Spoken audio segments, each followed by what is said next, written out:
ভিডিওটিতে ক্লিক করার জন্য আপনাদেরকে জানাই অসংখ্য ধন্যবাদ। আপনারা দেখছেন আপনাদের প্রিয় ইউটিউব চ্যানেল wow007। তো ফ্রেন্ডস, ইতিমধ্যেই বাংলার সরকারি কর্মচারীদের ডিএ মামলার বিরাট আপডেট।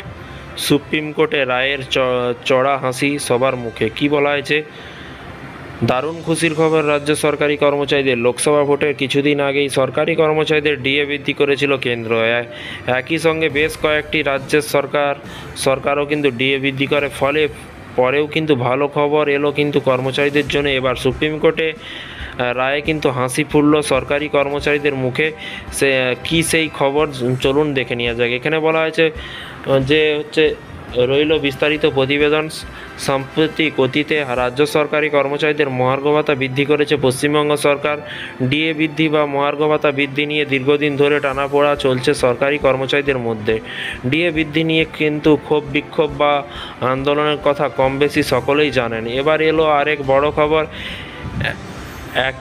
একই ডিএ নিয়ে কিন্তু রাজ্য সরকারি কর্মচারীদের মামলা ঝুলছে সুপ্রিম কোর্টে। বহুবার শুনানির দিন তারিখ সামনে এলেও কিন্তু সময়ের অভাবে কিন্তু মামলা ওঠেনি সুপ্রিম কোর্টে।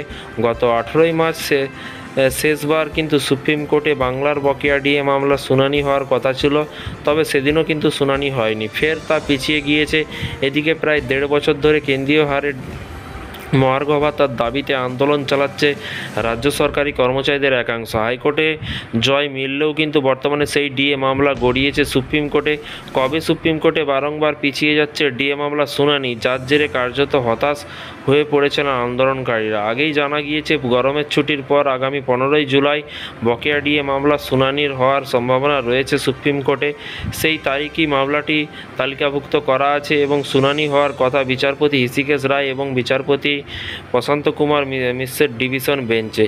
এর পাশাপাশি confederation of state government employee সাধারণ সম্পাদক মলয় মুখোপাধ্যায় জানিয়েছে, সুপ্রিম কোর্টে 15ই জুলাই কজ লিস্টে যে বাংলার ডিএ মামলা থাকবে সেটা কিন্তু নিশ্চিত। এরই মধ্যে কিন্তু এবার এই মামলা সংক্রান্ত গুরুত্বপূর্ণ একটি তথ্য জানা গেল সুপ্রিম কোর্টের ওয়েবসাইট থেকে। সোমবার সুপ্রিম কোর্টের তরফে চূড়ান্ত কজ লিস্ট প্রকাশ করা হবে। তাতে 15ই জুলাই সুপ্রিম কোর্টে কত নম্বরে ডিএ মামলা উঠবে তা স্পষ্ট হয়ে যাবে। সুপ্রিম কোর্টের তরফ থেকে কিন্তু কজ লিস্ট প্রকাশ করা হলে বোঝা যাবে যে শুনানি হবে কি হবে না। তো ফ্রেন্ডস, বিষয়টি বুঝতে পারছেন। এই ছিল আজকে একটি ছোট্ট আপডেট।